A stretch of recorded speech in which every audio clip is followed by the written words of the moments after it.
चलो question number exercise 12.2 question number 5. In a circle of radius 21 centimeter an arc subtend an angle 60 degree at the center.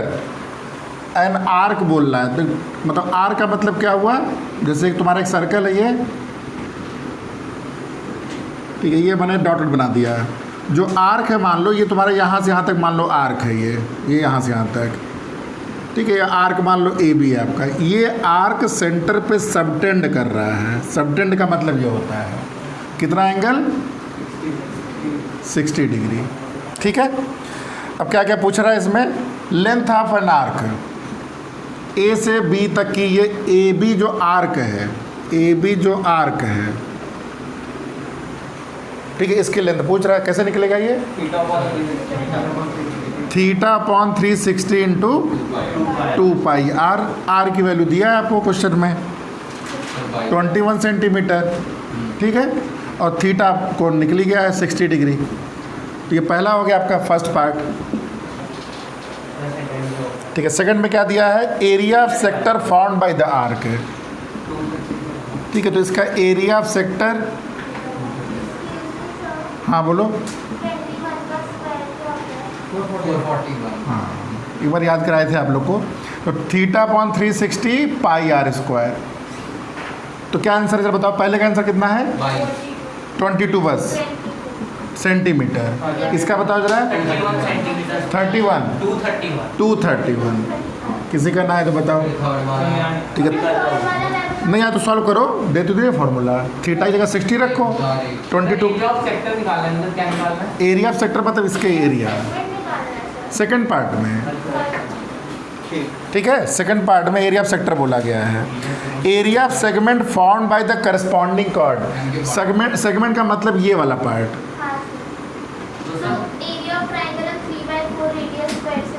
हाँ. तो area of segment क्या हो जाएगा, area of segment, देखो यहाँ ये नहीं बोला गया ना कि मेजर सेगमेंट या माइनर सेगमेंट है. तो बेसिकली आर्क, इसमें सर्कल नहीं है, केवल आर्क दिया गया है क्वेश्चन में. तो इस आर्क से कौन सा बनेगा सेगमेंट, केवल यही बनेगा, इधर तो कुछ रहेगा नहीं. तो एरिया ऑफ सेगमेंट क्या हो जाएगा, एरिया ऑफ सेक्टर, कौन सा सेक्टर, ए ओ बी. ये जो आपका बन रहा है, चाहो तो यहाँ पॉइंट लिख दिया करो, मान लो इसको मैं टी लिख दिया, तो A T B O, area of sector A T B O minus area of, हाँ area of triangle A O B या ओ ए बी या जो भी बोलो, बी ओ ए. और लेकिन ये जो ट्रायंगल है आपका है, ये एक स्पेशल टाइप ट्रायंगल बन गया. 60 डिग्री फॉर्म बताया था स्पेशल टाइप. तो ये हाँ √3/4 इंटू साइड. साइड इस केस में क्या हो जाएगा, रेडियस. रेडियस तो ये इसकी वैल्यू आपको फार्मूला में लिख दे रहा हूँ.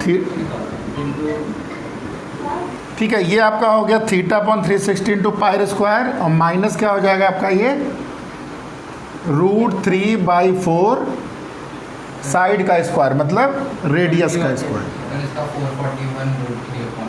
आंसर बोल रहे हो, नहीं वो उसका बता रहा हूँ मैंने. तो फाइनल बताओ. फाइनल तो मैंने 231 माइनस 441 √3/4. तो छोड़ सकते हैं.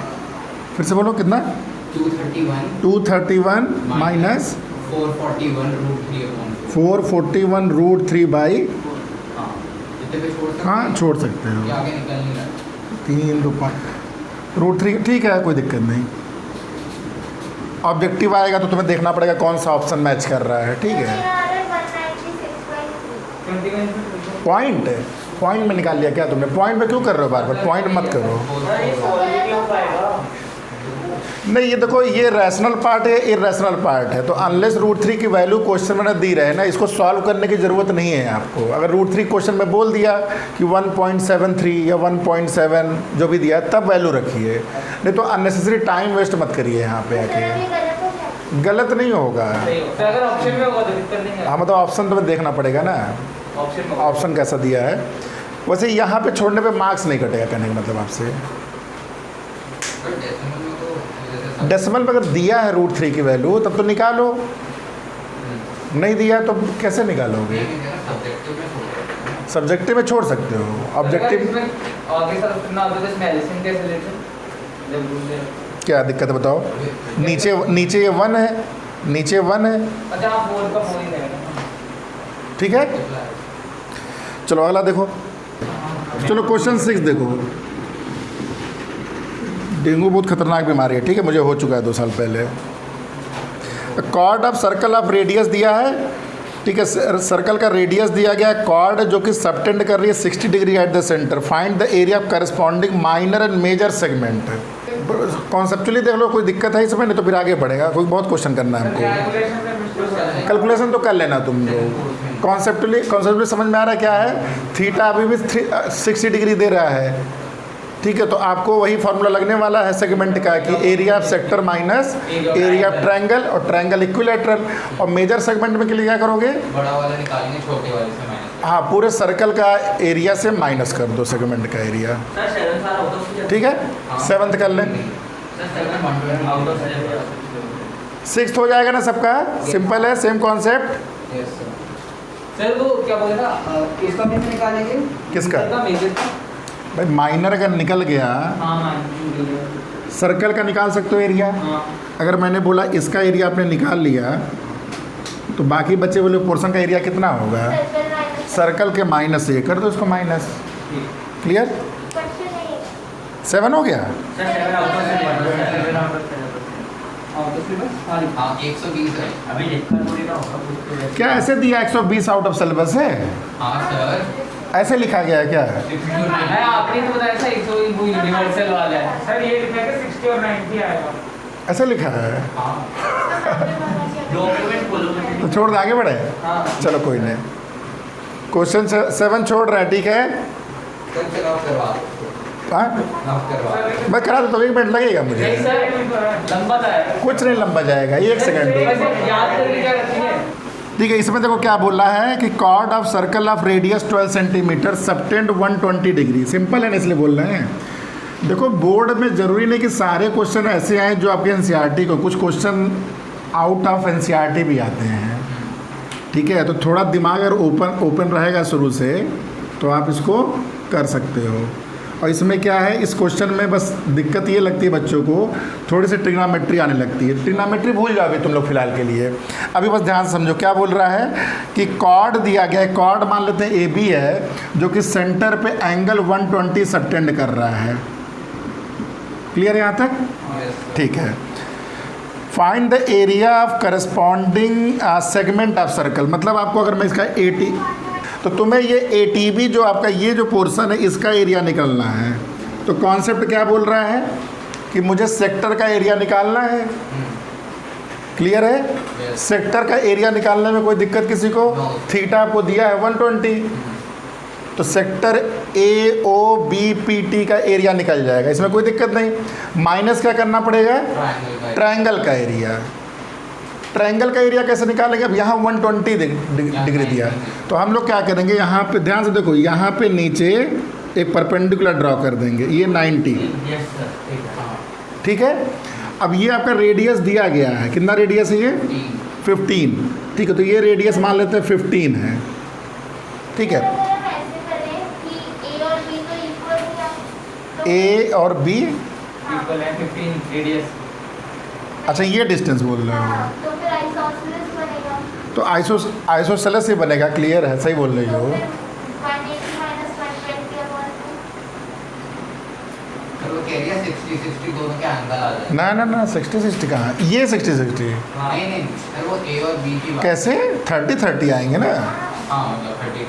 ये 30 आएगा, यस ये कितना आएगा? ये 60 ये 60 है। देखो इतना तुम लोग आज समझ लो कि अगर किसी भी ट्रायंगल में ट्रिग्नोमेट्री में शुरू में यही बताया गया था कि अगर मैंने इसको 15 बता दिया, ये 60 बता दिया, तो क्या ये दोनों साइड्स निकाल लोगे? हाँ या ना? हाँ निकाल पक्का? हाँ तो अगर आपने ये निकाल लिया तो यही तो हाइट है, और ये निकाल लिया तो इस ट्रायंगल का ये बेस है, और इनटू 2। और यही चीज़ तुम्हारा सेम इधर है, तो इसको ट्वाइस कर देना है। तो अगर मैं तुमसे पूछा OMB का एरिया क्या होगा, ट्रायंगल OMB का एरिया क्या होगा? एरिया ऑफ ट्रायंगल OMB क्या होगा? Half base MB into height O M, यहाँ तक कोई दिक्कत नो सर। नहीं। अच्छा ये 60 है तो मैंने बताया था 60 जिधर एंगल होता है उसी को हम लोग बेस बोलते हैं, और इसके सामने को हम लोग क्या बोलते हैं, परपेंडिकुलर। ये हो गया हाइपोटेन्यूज। तो तुमको अगर बी निकालना है, एच दिया तो कौन सा रिलेशन तुम्हारा बी कॉस होता है, तो क्या होता है कॉस 60 की वैल्यू 1/2 बी, हाँ बी बाई एच होती है। नहीं 1/2 तो वैल्यू होती है, कॉस होता क्या है बेस अपॉन हाइपोटेन्यूज। तो यहाँ से बेस की वैल्यू क्या हो गई एच बाई, ये एच हाइपोटेन्यूज से ध्यान देना, मतलब अपने केस में क्या हो गया ये 15/2। तो 1/2 ये मैंने क्या निकाला अभी, बेस क्या है, बेस ये है यानी कि ओ एम है, तो ओ एम की वैल्यू निकल गई, कितनी हो गई ये, ठीक है।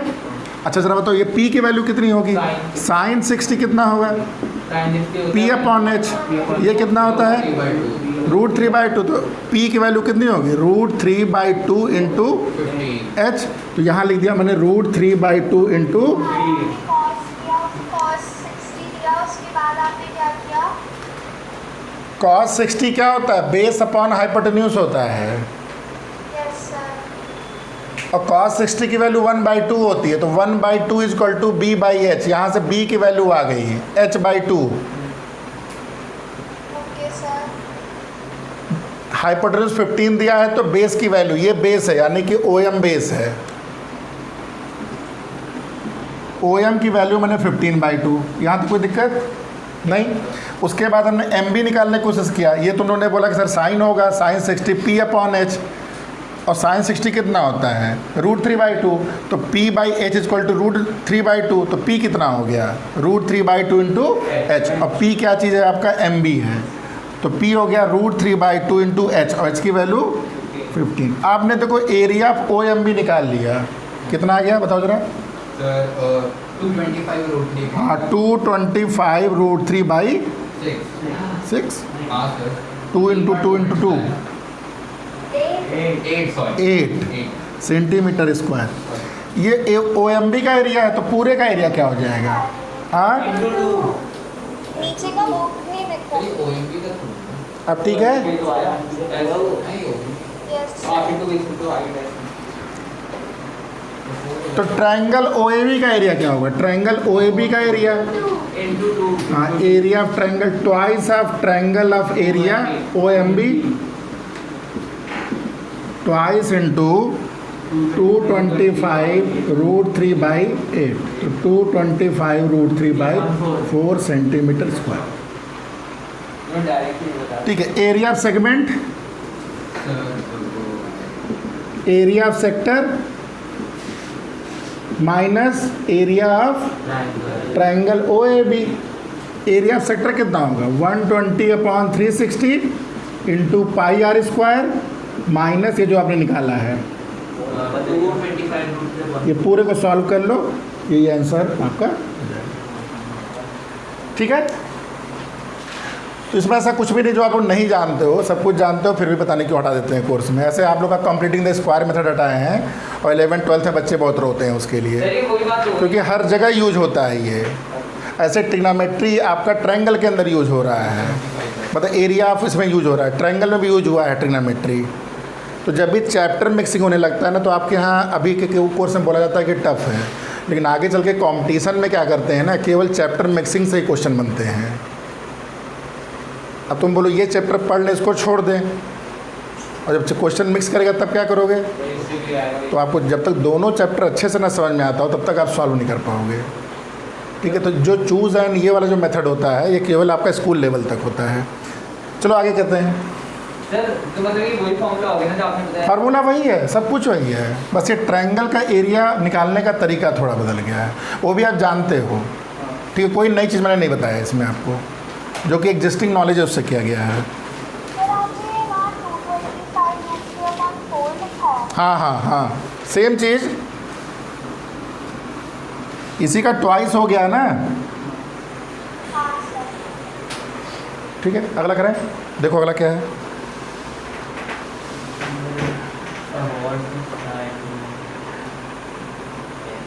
हाँ ये अच्छा क्वेश्चन है। ऐसे दीवार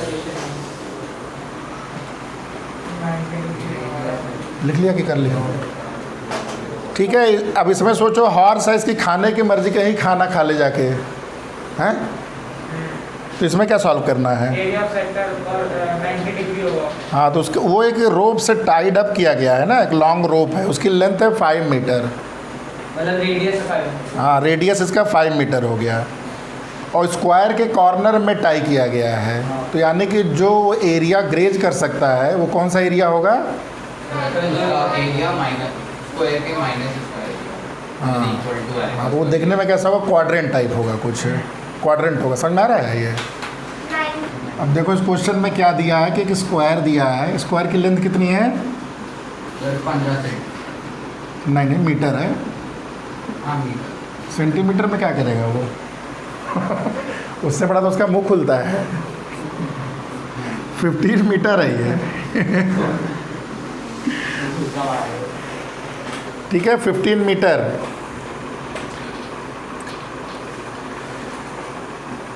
रोप की लेंथ 5 मीटर है, तो यहाँ से रोप वही 15 क्या होता है? ये 15 हो गया, यानी कि 5 यहाँ कहीं हो गया। ये इतने पोर्शन को वो ग्रेज कर पाएगा केवल। तो रेडियस हो गया ना, यही रेडियस हो गया। 135 upon 14। हाँ, जो भी है देख लो, निकालो। 25 minus 2.5। The area part of the field in which horse can graze, तो ये 5 हो गया आपका। 90, ये कितना हो गया? ये 90 हो गया। तो 90 upon 360 into pi R square. अच्छा वो सर एक सर्कल सा बना है। सर्कल सा बनेगा ना? हाँ, बाहर आउट। हाँ, ठीक।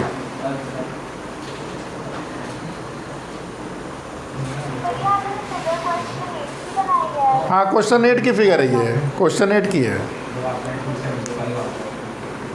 ठीक है, फिर इसको फ्रैक्शन में छोड़ सकते हैं। हाँ, फ्रैक्शन में ही छोड़िए इसको। नहीं, इसमें देखो पाई की वैल्यू दिया गया है क्या दे रहे हो? 3.14। और उसको सेकंड वाले पार्ट में दे रहे नहीं, नो सेकंड पार्ट में नहीं दिया है। क्या हर पार्ट में ना लिखेगा पाई? अरे सर उस क्वेश्चन का पाई है वो। हाँ, सर एक तो वैल्यू क्या है? मतलब आपने क्या बोले? फिर से बोलो। सर उस एंगल की वैल्यू क्या है? ये स्क्वायर दिया गया, एंगल नहीं दिया गया, स्क्वायर बोला गया है। क्वेश्चन में एंगल नहीं बोला गया है। ठीक है, सर 314 अपॉन 4 यस है। सर। ठीक। तो कितना हो जाएगा एंगल इसमें? तो 90 है। एंगल 90 रहेगा। ठीक है, फर्स्ट पार्ट हो गया ना। फर्स्ट पार्ट में क्या करना है हमको? थीटा की वैल्यू हो गई 90 डिग्री। तो area which horse can graze equal to कितना करेगा? 90 अपॉन 360 इंटू 3.14 इंटू 5 का स्क्वायर। ये आंसर हो जाएगा। तो ये 1 78.5।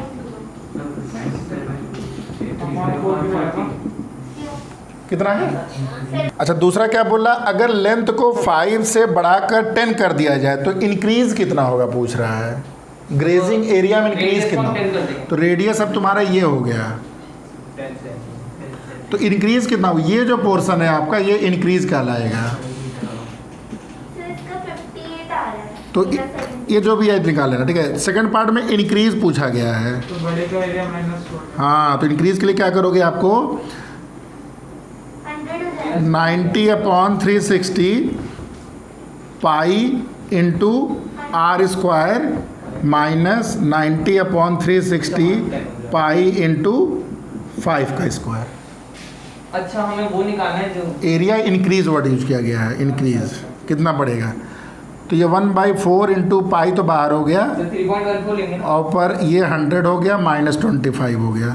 सर, उसको 3.14 हाँ, pi upon 4 into 75, 3.14 upon 4 into 75। Sir 4.2 अच्छा, इसी कॉन्सेप्ट पे एक बहुत ही इंपॉर्टेंट क्वेश्चन है, ध्यान से सुन लो। सुन लीजिए। ठीक है, लिख लो पहले। एक इसी तरह क्वेश्चन और आप लोग का कहीं पे दिया है, शायद एग्जाम्पलर में है, कहाँ पे है? ध्यान से सुनो। एक ट्रायंगल है आपका, एक ट्रायंगल है, ध्यान से देखो इधर। मान लो एक ट्रायंगल दिया है, मैं ऐसे एक रफली एक वैल्यू लिख ले रहा हूँ। जैसे मान लेते हैं ये 5 है, ये 6 है और ये 7 है। ठीक है। सेम ऐसे हॉर्स को एक टाइट किया गया है जिसके रोप की लेंथ 3 मीटर है। तो रेडियस कैसे बताएंगे? एक हॉर्स को इसके कॉर्नर 3 हॉर्स है, एक यहाँ बैठाया गया, एक यहाँ बैठाया गया, एक यहाँ बैठाया गया है और 3 मीटर रोप से उसको बांधा गया है। तो कितना एरिया वो ग्रेज कर पाएंगे? तो तीनों का 3-3 हाँ तीनों का 3-3 हाँ, तीनों का 3-3-3 है। तो उन तीनों को बस एरिया निकाल लेंगे। हाँ, तो कैसे निकालोगे? मतलब ये 3 मीटर ये इतना ग्रेज कर रहा है, ये वाला 3 मीटर इतना ग्रेज कर रहा है और ये 3 मीटर इतना ग्रेज कर रहा है। एक मिनट 3 मत लो, 3 मत लो, 3 मत लो, 2 मीटर लेते हैं। सर मैं बताऊँ 2 मीटर में ओवरलैप नहीं तो 3। हाँ, निकाल तो दिए सब कुछ। 2 मीटर रोप का है तुम्हारा ये, इधर भी 2 मीटर है, तो कितना एरिया ग्रेजिंग एरिया है? और क्या सर्कल बना लेंगे, रेडियस क्यों है? पर सर सारी साइड से लेंथ डिफरेंट है। तो 60 डिग्री नहीं पर इसमें एंगल क्या लेंगे? 5, 6, 7 60 डिग्री होगा। नहीं होगा। इसीलिए जानबूझ के स्केलिन ट्रायंगल बनाया हूँ। मैं 50 एंगल क्या लेंगे? एंगल तो किसे क्या लेंगे? क्वेश्चन कंप्लीट हो गया है। क्या? एक ट्रायंगल है 5, 6, 7 मीटर का रेडियस, सॉरी साइड्स का, और ग्रेजिंग जो है 2 मीटर के एरिया से हो रही है। 5, 6 नहीं, मैंने ग्रेजिंग एरिया पूछा है गौरी, ये तुम्हें ट्रायंगल का एरिया की ज़रूरत नहीं है। तो वो तो सर बस 180 एंगल ले लेंगे। हाँ देखो, तुम लोग बोल रहे हो एंगल सर मुझे नहीं पता है। हाँ, तो चलो मैं एंगल दे देता हूँ। एक का एंगल x है, एक का एंगल y है, एक का एंगल z है। नहीं चाहिए। बहुत फ़ायदा दे दिए। देखो कैसे, इसका एरिया कितना होगा? x अपॉन, ध्यान देना, x upon 360 into pi R square, R सबका एक ही है। दूसरा कितना होगा? y upon 360 pi R square और z upon 360 pi R square. तीनों की वैल्यू आ जाएगी। 1 अपॉन 360 पाई आर स्क्वायर आपने क्या किया? कॉमन ले बचा क्या? x plus y plus z। Sir ये तो हमने भी सोच लिया था। 180 डिग्री आ जाएगा। ये अब क्या हो गया? 180 डिग्री। धनक काफ़ी क्लोज थी आप, ठीक है। तो ये कितना है? 180। तो आपको इंडिविजुअल एंगल नहीं पता है, हाँ। लेकिन तीनों एंगल का सम आप लोग क्लास 9th 8th 7th से जब से आप जान रहे हो ट्रायंगल, तब से आप जान रहे हो। तो सर इसको पाई आर स्क्वायर अपॉन 2 लिखेंगे। तो ये आप इसको क्या लिखोगे? 180 लिखोगे। तो 180 upon 360 into pi R square, मतलब ये 1/2 पाई आर स्क्वायर। भाई देखो, कोई रेडियस कितना एंगल फॉर्म करता है तो सर्कल बनता है 360। यहाँ पे वो क्या हो रहा है? इन तीनों का सम कितना हो रहा है? 180, यानी कि वो कितना फॉर्म कर रहा है? Semi circle. अच्छा हाँ। तो सर इसमें R को 2 रखेंगे। आर को 2 रखेंगे। और मैंने जब बोला था आर 3 है, फिर मैंने बैक कर लिया आर को 3। क्यों? क्या क्या गड़बड़ हो रहा था 3 में? 3 करने में क्या गड़बड़ है? डेसिमल या नंबर ले जाता। 3 में क्या गड़बड़ था बताओ? डेटा में 3 आउट ऑफ सिलेबस हो जाता है। अच्छा सर वो साइड कवर हो जाती है। साइड ओवरलैप कर जाती है। क्यों? क्योंकि 5 में अगर ये 5 है और 3 का मैंने ग्रेजिंग कर दिया तो कैसे ग्रेजिंग होगी आपकी? 7 में तो चलो 3 हो जाएगा, 7 में 3 बीच में कितना बचेगा? 1 बचेगा। 5 में क्या होगा 3 में? अच्छा चलो ओवरलैपिंग 2 करते हैं। बचा है। हाँ वो सर उसके एक ऊपर 1 कॉम बीच। तो ये तो निकालने में तो फिर सर वो तो आप लोग को भैया से पूछना पड़ेगा, अपने बड़े भैया से, जो तुम लोग पूछते हो, जिससे सब ज्ञान लेते रहते हो। तो हेल्पफुल नहीं रहेगा। नहीं रहेगा। समझ में आ गया ये क्वेश्चन? इसको लिख लीजिए, ठीक है। हाँ, अब आंसर निकाल लो, सब तो दिया ही है। आर की वैल्यू ले लो, 2 ले लो, 2 × 2 कितना बचेगा? 2 पाई बचेगा,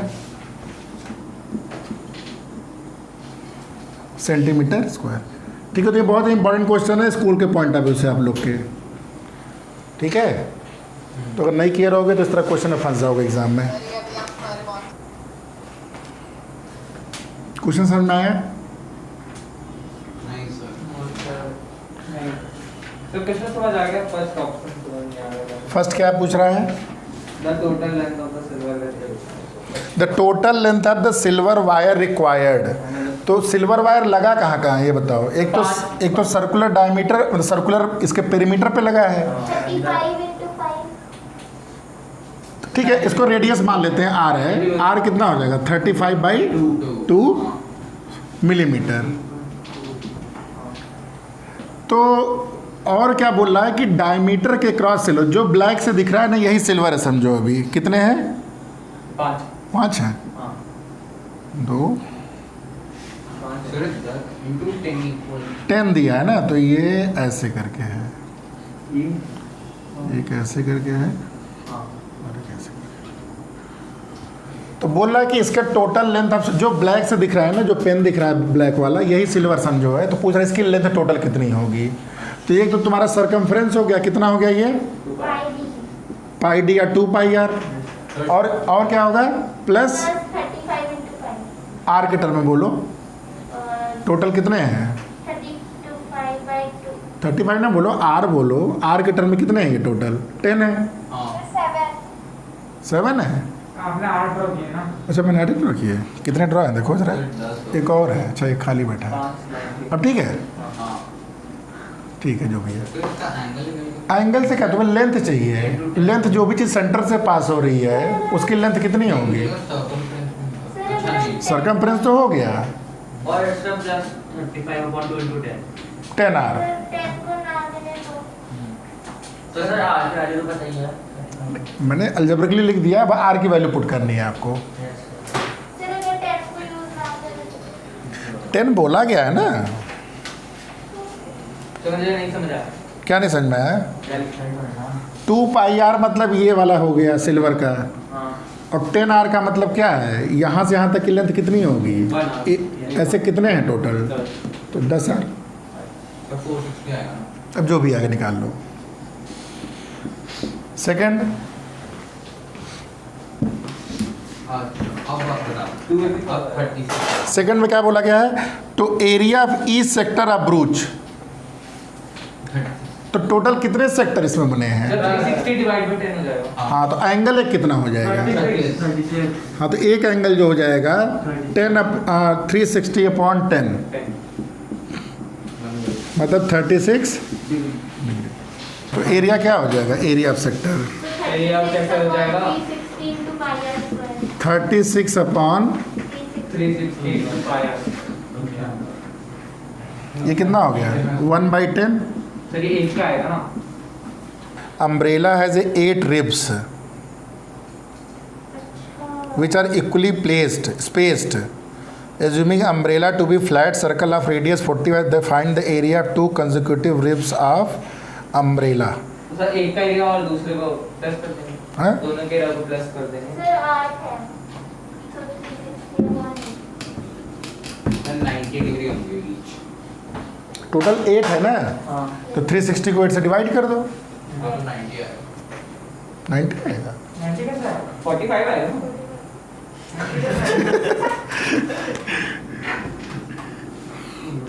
कौन सा डिवीजन कर रहे हो, चाइनीज डिवीजन हैं, 45 आएगा ना सर। मतलब पूछ रहे भी, मुझे भी डाउट करने लग गया तो। चाइनीज हो गया तुम भी। चलो देखो 45 एरिया बिटवीन 2 रिब्स क्या बोले थे, ऐड कर देंगे, हाँ सर मतलब पहले हम एक का एरिया निकालेंगे एक का एरिया निकालेंगे, और दूसरे का भी एरिया निकालेंगे, दोनों को ऐड कर देंगे। हाँ क्यों, क्योंकि दो कौन सी क्या था भाई इंटू 2 कर देंगे ना। इंटू टू सर मुझे क्वेश्चन नहीं समझ आया. कौन सी टू मैं भी तुम लोग के मुंह से समझने की कोशिश कर रहा मतलब हूँ। होता है उसके बिल्कुल जैसे 1 और 2 हाँ वेरी गुड। तो वैसे ही तो दो इसको इंटू 2 कर देंगे, एक का एरिया निकाल के इंटू 2 कर देंगे। नहीं एरिया प्लस करेंगे बात तो भाई 3 into 3 और 3 plus 3 अलग है ऐसे ही करें। भाई अभी डिस्कशन हो रहा है बिटवीन चैंपियंस। हैंग ऑन, क्या 3 plus 3 into 2 अलग होता है क्या, ये तो वही बोल रहा है ना। 3 into 3 और 3 plus 3 दिशा आप भी कुछ कंट्रीब्यूट करो। क्या पूछ रहा है, एन अम्ब्रेला हैज 8 रिब्स, क्या मतलब हुआ, सर की 8 डंडियां हैं। मतलब ये रिब्स है कि ये रिब्स है, ये रेप्स है, जो ये रिब्स है। हाँ? रिब नंबर 1, रिब नंबर 2 दिया नहीं, मैं बना दे रहा हूँ, आप लोग कन्फ्यूजन ना हो। अच्छा तो सेक्टर का एरिया निकालना है. ये देखो, तो क्या निकालना है हमको? Area between ribs. क्या निकालना है? ध्यान से सुनो, एरिया बिटवीन रिब्स क्या निकालना है? 1 और 2 के बीच का एरिया। अच्छा consecutive ribs. Ribs, ribs, ribs. मतलब अच्छा तुम लोग अच्छा ठीक ये निकालना वैसे है। इधर इजी है। अरे बहुत पता नहीं क्या तुम लोग दिमाग लगा रहे थे, इसका एरिया निकालेंगे, इसका एरिया निकालेंगे। लड़ाई इस पे हो रही है, दोनों ऐड करेंगे कि दोनों सर मुझे कॉन्जिक्यूटिव एरिया भाई मुझे कंसेक्यूटिव एरिया अपने मन से, वही तुम लोग इमेजिनेशन की दुनिया में रहते हो ना। क्वेश्चन 3 बार पढ़ा करो, इसीलिए वर्ड बाय वर्ड पढ़ा करो, ठीक। बिटवीन रिब्स 8 है, टोटल 360 डिग्री होता है, तो 8 मतलब कितना हो गया? कितना हो गया? 90 नहीं ना, 45, यानी कि हो जाएगा थीटा अपॉन थीटा की वैल्यू हो गई 45। तो आंसर क्या हो जाएगा इसका? 45 अपॉन 360 इंटू पाई आर। अब तो 1/8 लेंगे ना उसको। और उसका पाई को 20/7 है। अच्छा, ऑब्जेक्टिव आता है आपको तो इतना मेहनत करने की जरूरत नहीं है। क्यों? थीटा निकालिए, क्योंकि लास्ट में क्या करना, टोटल एरिया का कितने पार्ट हो रहे हैं? इक्वल 8। तो थीटा निकालो, फिर थीटा निकाल के फिर निकालो, तो लास्ट में आ क्या रहा है? 80 तो आ रहा है। 1/8 मतलब क्या आ रहा है? देखो ये पाई आर स्क्वायर डिवाइड बाई 8। यही पिछले क्वेश्चन में भी हुआ था। मतलब क्या है कि टोटल सर्कल को कितने पार्ट में डिवाइड किया गया है? 8 पार्ट में, और एक पार्ट का पूछ रहा है। हाँ, तबीयत नहीं ठीक है क्या तुम्हारी? कौन, तुम घर जाओ भैया। आप पूरी लाल क्यों लग रही तुम्हारी? नहीं कुछ लग रहा कि नहीं? कि मुझे ही दिख रहा है लाल। रोज रहता है? नहीं आज थोड़ा ज़्यादा ले रहे हैं। ऐसे तो दिक्कत नहीं है, ठीक है चलो 1/8 क्लियर। अगला कौन सा? 11th। ठीक है, समझ में आया ना? हाँ क्वेश्चन 11 देखो। आज वो नहीं आया तुम्हारा दोस्त यार? अरे इसका क्या नाम था वो? माधव। मेरा दोस्त नहीं है, मेरा दुश्मन है? मैं जानता हूँ। दोस्त मत बोलिए। दोस्त वो होते जो जान देते हैं, जान लेते हैं। चलो क्वेश्चन 11। चलो ये नहीं, वैसे ही पूछ रहा था मैं, तभी तो ठीक नहीं उसकी। A car has 2 wipers which do not overlap, जो नॉर्मल कार में होता है, ठीक है। Which do not overlap, wiper is a blade of 25 centimetre sweeping an angle of 115 degree. ये कैसे निकलेगा भैया? ये तो आउट ऑफ कोर्स का कोर्स आउट ऑफ हो गया, आउट ऑफ स्क्वायर कोर्स हो गया। एंगल 115 डिग्री कैसे निकलेगा? सर मैं बताऊं? हाँ सर 180 हो जाएगा क्योंकि सर सर वो कोर्स है। हाँ? 115/360 करना है बस। नहीं सर टेंशन नहीं, चलो हो गया। 115/360 हाँ, मुझे कोई ट्रायंगल के एरिया नहीं निकालना है ना। ये कितना एंगल है? 115। 2 वाइपर हैं, एक और है, लेकिन दोनों क्या है? ओवरलैप नहीं कर रहे हैं। परसा कार में तो करता है। ऐसे से चलता है ना। करते हैं सर सर। कर लो मेरा सर ऐसे एक सर ट्रक में क्वेश्चन कैसे दे रखा है? क्वेश्चन में बोला विच डू नॉट ओवरलैप। बता सकते हैं। मतलब ट्रक के वाइपर है। कितना हो गया थीटा की वैल्यू? सर 115। तो एरिया ऑफ 1 कितना हो जाएगा? इसका area 115 divide by 360 into pi R square, दोनों का एरिया इंटू 2। सर मुझे फिर ना सुनना कि ऐड करेंगे कि मल्टीप्लाई करेंगे। सर into 2 क्यों हुआ ये है? जब सेम अबे वो सेम ही तो है, वही समझा। एक चॉकलेट 10 रुपए की, तो 2 चॉकलेट। अरे तो सर देखो सर जो आपने ये बनाया यूनिटी ये जो बनाया वो ये आया। नहीं वो एक डंडी और ये दूसरी डंडी है, दोनों एक साथ आए और फिर एंगल बना तो ना भैया, ये ऐसे स्वीप कर रहा है, ऐसे ऐसे स्वीप बोला अच्छा है। एक ही वाइपर है। हाँ, एक वाइपर नहीं है, 2 वाइपर है। अरे ये सिर्फ एक वाइपर है। अच्छा तुम कैसे ऐसे ऐसे कर रहा है? मैंने उल्टा सर एक धंधा हो गया इतना क्यों समझते हो? एक वाइपर ऐसे से चल रहा है। सर। हाँ बोलो। ये इनके दोनों के लेंथ सेम है जब, तो हम इसको 115 प्लस 115 नहीं ले सकते? नहीं नहीं नहीं, नहीं। क्यों? ले सकते हो, लेकिन लेना नहीं चाहिए उस तरह से, वो कॉन्सेप्चुअली अलग चीज़ बन रही है।